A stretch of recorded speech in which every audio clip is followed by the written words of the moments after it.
Rite. That's what we believe. We believe we're the chosen people. We don't believe Jews are the chosen people. We don't believe Jews are the ones going to the promised land. We don't think Jews are a part of God. No, Jews are nothing but another part of that same race of devil that come out of Europe. Black people are standing up.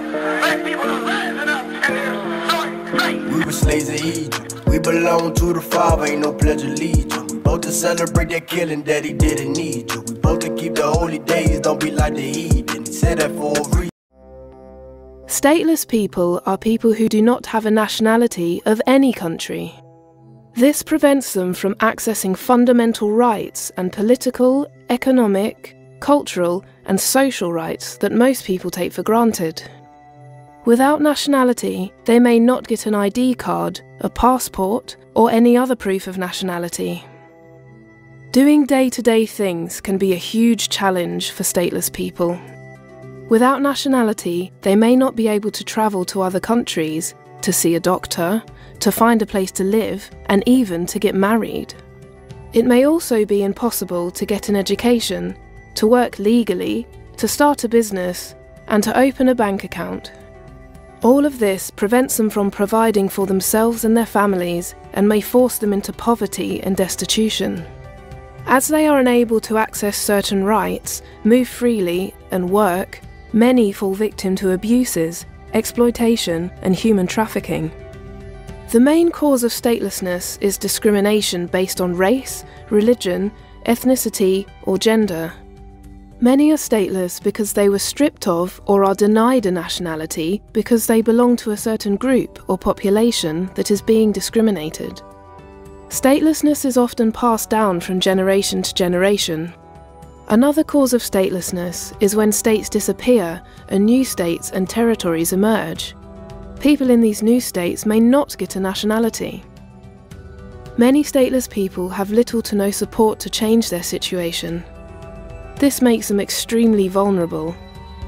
Statelessness is not a small problem, but an invisible one. Today, there are believed to be millions of stateless people around the world.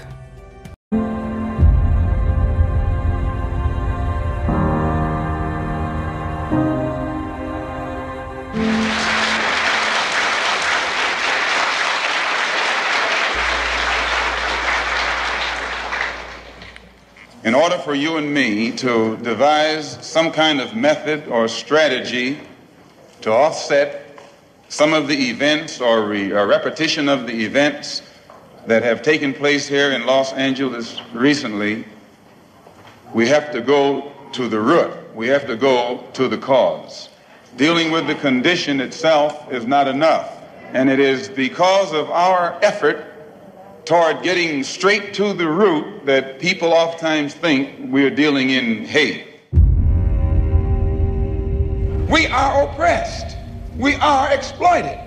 We are downtrodden. We are denied not only civil rights, but even human rights.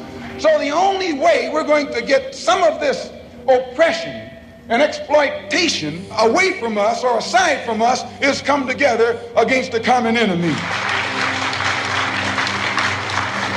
Who taught you to hate the texture of your hair? Who taught you to hate the color of your skin to such extent that you bleach to get like the white man? Who taught you to hate the shape of your nose and the shape of your lips? Who taught you to hate yourself from the top of your head to the soles of your feet? Who taught you to hate your own kind? Who taught you to hate the race that you belong to? So much so that you don't want to be around each other. No, before you come asking Mr. Muhammad, does he teach hate? You should ask yourself, who taught you to hate being what God gave you? And I, for one, as a Muslim, believe that the white man is intelligent enough. If he were made to realize how black people really feel and how fed up we are without that old compromise and sweet talk. Stop sweet talking him. Tell him how you feel. Tell him what kind of hell you've been catching, and let him know that if he's not ready to clean his house up, if he's not ready to clean his house up, he shouldn't have a house. It should catch on fire and burn down. Don't tell me Negro, that's nothing. What were you before the white man named you a Negro? And where were you? And what did you have? What was yours? What language did you speak then? What was your name? It couldn't have been Smith or Jones or Bunch or Powell. That wasn't your name. They don't have those kind of names where you and I came from. No, what was your name? And why don't you now know what your name was then? Where did it go? Where did you lose it? Who took it? And how did he take it? What tongue did you speak? How did the man take your tongue? Where is your history? How did the man wipe out your history? How did the man, what did the man do to make you as dumb as you are right now?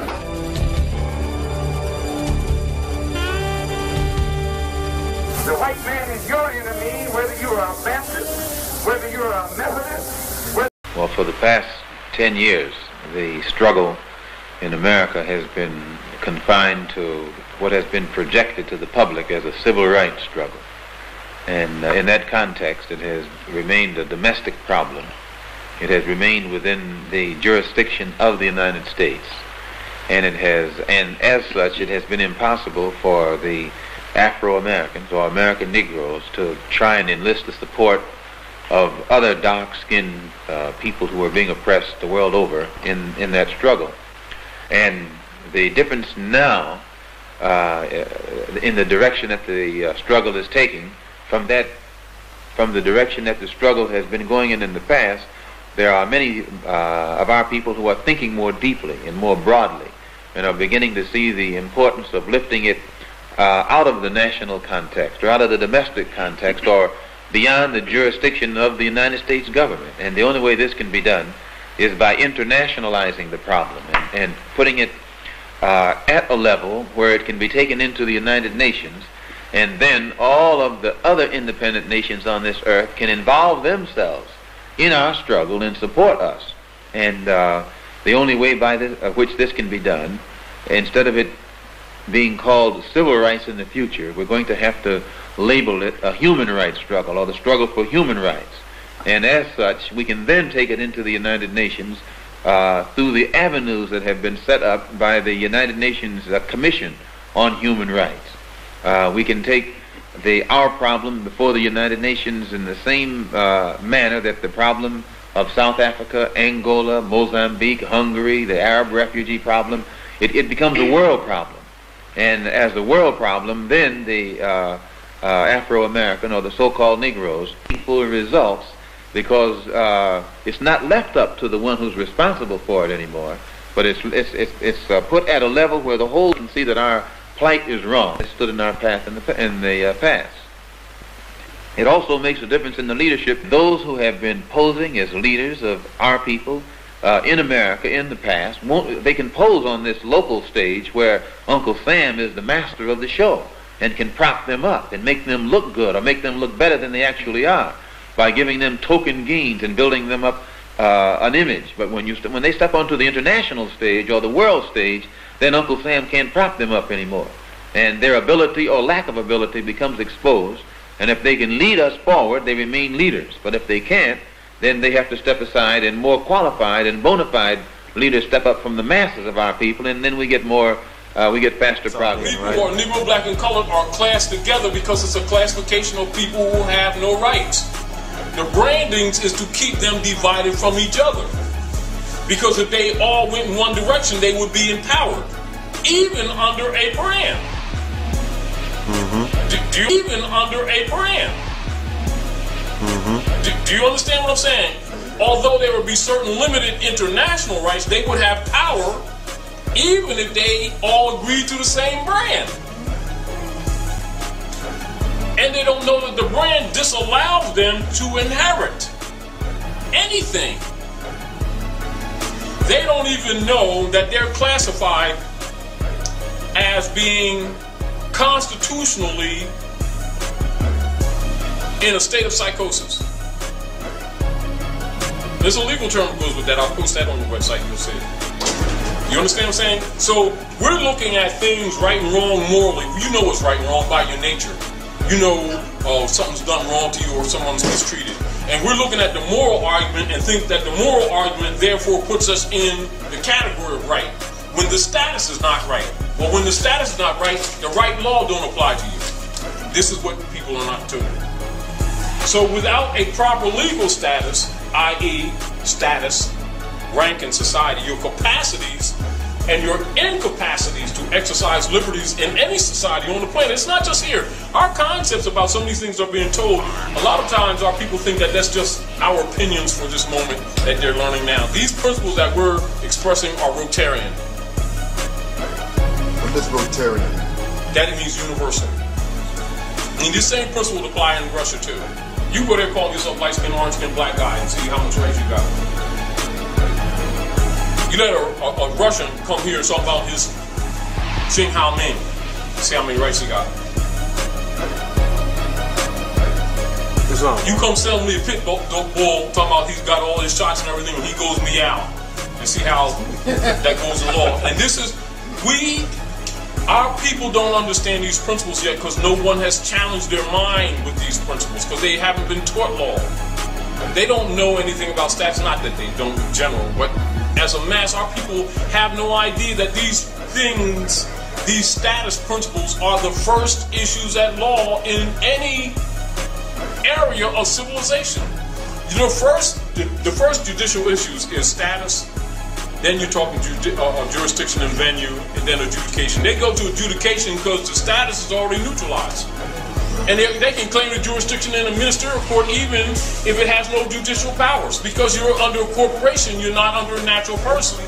This is what's involved. This is the subtleties that's very important. And we went over it earlier. Yeah, for real. Back to who we are, I don't see how you don't see. You're Lazarus. You're the dry bones. You're the prodigal son. You're the lost sheep. You're the people about whom the Bible is speaking, who will stand up in the last days when the trumpet is sounded. I shall keep it until the end. Give me understanding, and I shall keep your law. Yea, I shall observe it with my whole heart. Hallelujah. Hallelujah.